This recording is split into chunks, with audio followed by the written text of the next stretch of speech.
Bonjour, Dongo, le conseiller, l'agripreneur et le promoteur agricole.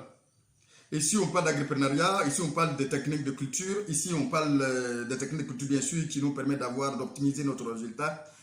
Voilà, donc si vous cherchez des techniques de culture pour avancer dans vos différents projets, vous êtes à la bonne porte ici. Bien, on va continuer cette formation sur le gombo. On va maintenant parler du semis proprement dit et puis maintenant parler maintenant des techniques de culture qu'il faut maintenant respecter pour optimiser votre croissance et pour optimiser vos résultats. C'est de ça que nous allons parler dans cette vidéo maintenant. En général, il faut dire, je l'ai dit déjà plus haut, en général, il faut savoir que le semis peut se faire toute la journée. Un semis direct, on peut le faire toute la journée, mais il faut veiller à ce que le sol soit humidifié ou encore à la veille d'une bonne pluie, on peut le faire effectivement. Il faut dire que le semis se fait sur un terre bien évidemment humide et les grains sont effectués par poquet de 2 cm de profondeur. 2 cm de profondeur, pas trop enfoncé. 2 cm de profondeur suffit largement. Du coup, quand vous le mettre trop en profondeur, vous allez voir que ça va avoir des difficultés pour sortir, va avoir un retard pour sortir, et du coup, ça va provoquer ce qu'on appelle des pourritures de graines. Alors, il faut faire légèrement, il faut le proposer légèrement pour ne pas trop les enfoncer. C'est très important de souligner cette partie. Il faut savoir que, en fonction de la qualité de vos semences, on peut même utiliser 3 graines. Il y a d'autres qui vont jusqu'à 5 graines par poquet. Voilà, en fonction de la qualité de leur semis. Et c'est pourquoi ils sont de la semence. C'est pourquoi on leur demande de faire un test de semis pour pouvoir effectivement savoir le taux de semis, le taux de germination avant de pouvoir semer. C'est très important de le faire. Maintenant, parlons des techniques de culture. Il faut savoir que les techniques de culture traditionnelles sont peu performantes. Il faut savoir cela.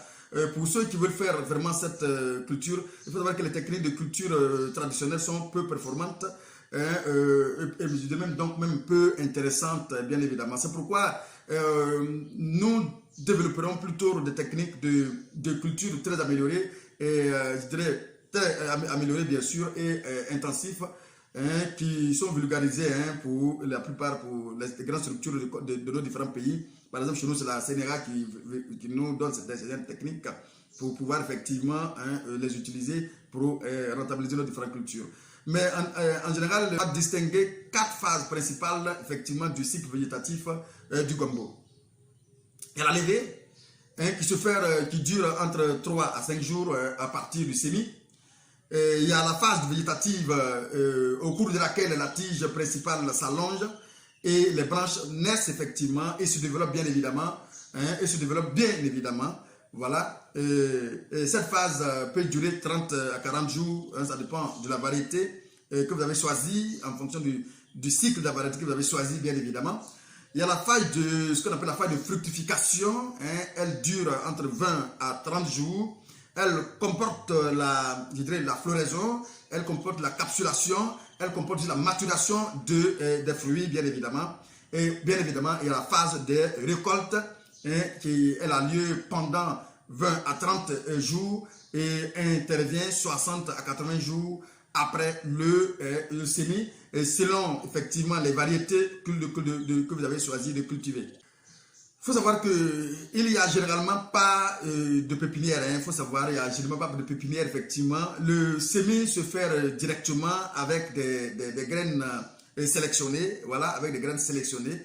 Le sol doit être très préalablement remué et de préférence bionné. Le semis est manuel le plus souvent et se fait par poquet de 3 à 5 grains tout simplement.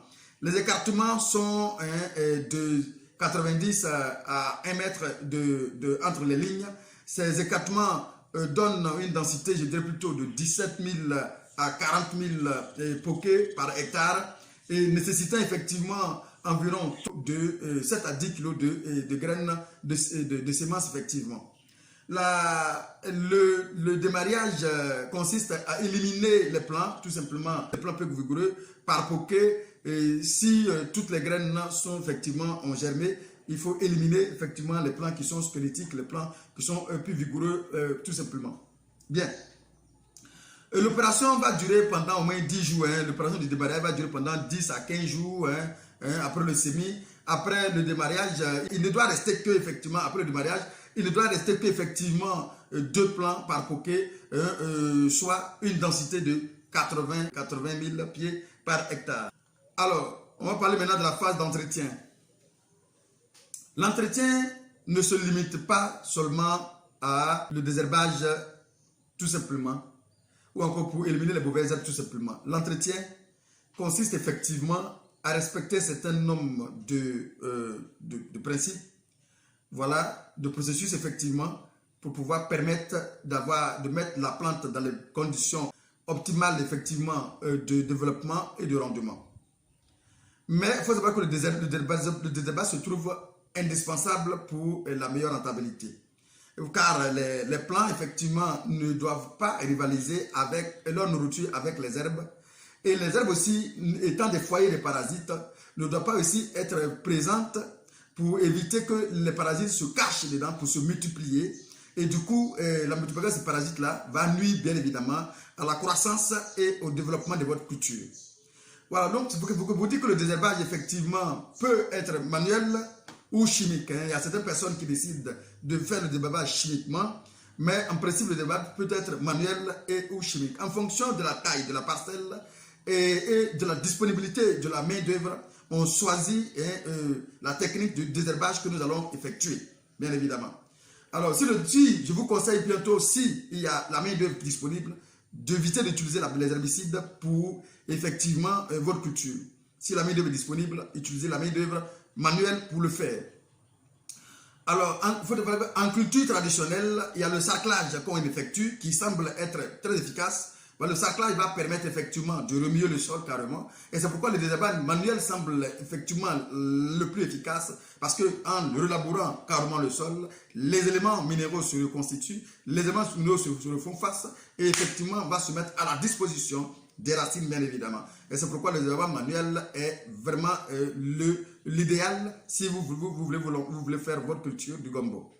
Et si l'enlèvement est aussi important pendant la phase végétative, effectivement, il faut aussi utiliser le désherbage manuel. Dans le cas de certaines cultures très intensives, l'entretien peut comporter le binage, le paillage, l'irrigation à la rigole en saison sèche. C'est pourquoi il dit l'entretien n'est pas seulement le désherbage. Voilà, il y a le binage, il y a aussi le paillage et il y a l'irrigation par rigole. Le paillage peut se faire en saison chaude. Il suffit de couper les herbes simplement pour mettre autour des plants pour éviter que le soleil s'infiltre directement dans la terre pour toucher les racines et pour évacuer ou même pour faire évaporer l'eau qui est disponible pour la plante effectivement. Et c'est pourquoi le paillage semble très important. Parce que quand vous irriguez, si quelques minutes après l'eau s'évapore, la plante n'a pas le temps d'assimiler, d'utiliser cette eau, vous perdez votre eau et vous gaspillez votre eau, du coup la plante ne s'en sert pas. C'est très important aussi effectivement de souligner et cela. Donc pratiquer un sarclage régulier aussi, effectivement et surtout en début de la culture pour maintenir la parcelle toujours propre est très important aussi également. Et préférer le désherbage manuel après la levée et le semis du gombo. Un herbicide total peut être utilisé pour réduire la pression des mauvaises herbes. Et voilà, on peut appliquer du glyphosate par exemple le Roundup. Voilà, et à raison le Roundup 360 tout simplement à raison de 1,5 litre par hectare. Mais ça c'est au pire des cas qu'on peut utiliser, c'est les produits, c'est au pire des cas, c'est quand on sent que vraiment on n'aura pas la main d'œuvre nécessaire pour faire cette activité manuelle. Là en ce moment là, on peut prendre la disposition. C'est-à-dire tout simplement lorsque vous finissez de faire votre parcelle, vous laissez les graines germer, les mauvaises graines germer, et vous prenez votre herbicide tout simplement, vous passez dessus carrément, vous semez votre graine. Vous semez votre graine, vous allez voir que vous n'allez pas intervenir en termes de désherbage pendant au moins 1 mois. Et là, vous allez voir que la plante a déjà pris une hauteur. Et en ce moment-là, en fonction de la taille bien sûr de votre culture, c'est en fonction de la taille de votre culture qu'il faut faire cela. Et en ce moment, la plante aura mis du temps déjà à partir en hauteur. En ce moment-là, vous pouvez passer déjà soit avec les dabas, soit avec la machette. Vous pouvez facilement récolter votre culture sans problème en fait. Voilà. Donc, on parle toujours d'entretien. Voilà, donc on va s'arrêter là tout de suite pour aujourd'hui.